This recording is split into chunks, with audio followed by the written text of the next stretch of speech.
I have someone out there, pero for now, I have a kid out there, another one. But for now, I hope someday, when things are okay, we'll get to talk. Baron Geisler, umamin may isa pang anak na babae. Pasabog ang naging revelasyon ng batikang aktor na si Baron Geisler ukol sa pagkakaroon niya ng isa pang anak na babae. Sa kanyang panayam sa komedyante at talent manager na si Ogie Diaz na mapapanood sa kanyang YouTube channel ay napag-usapan ng dalawa ang mga isyong kinaharap ng aktor. Sa isang bahagi ng interview ay napaamin ni Mama Og si Baron tungkol sa isa pa niyang anak na babae maliban sa anak nila ng asawang si Jamie Evangelista.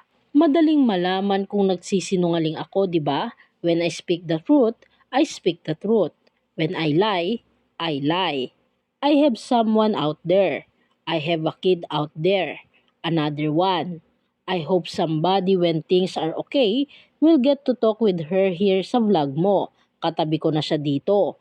Hi anak, kumusta? Lahad ni Baron. Nilinaw pa nga ni OG kung babae ito dahil sa sinabing her ng aktor na siyang kinumpirma naman ng huli. Aware naman ang asawa ni Baron sa pagkakaroon nito ng anak sa iba. Sa tanong kung may nararamdaman ba siyang guilt na hindi siya kasama sa paglaki ng kanyang anak, halo-halo raw ang kanyang emosyon ukol rito. Happy ako na lumaki siyang hindi niya naranasan yung kapanghitan ng ugali ko, kabalastugan ko. Pero lonely and sad because I didn't get to hug her or see her grow up or talk to her or play with her. Sagot ni Baron.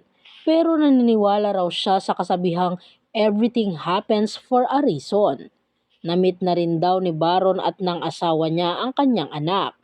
Isa pa raw sa rason kung bakit maayos niyang nagampanan ang role bilang Rustin sa pelikulang Dollhouse ay dahil dito.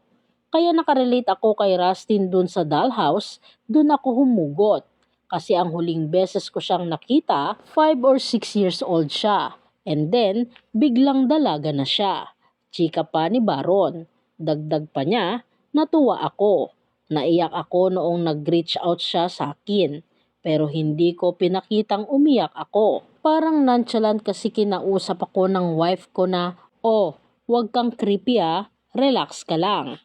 Cool ka lang. Sinabi rin ni Baron na concerned daw ang kanyang panganay nang biglang may negatibong balita na naman sa kanya kamakailan tungkol nga sa pag-uugali umano nito sa set ng senior high. Nakaagad naman niyang klinaro na walang katotohanan umano ang naging balita noon.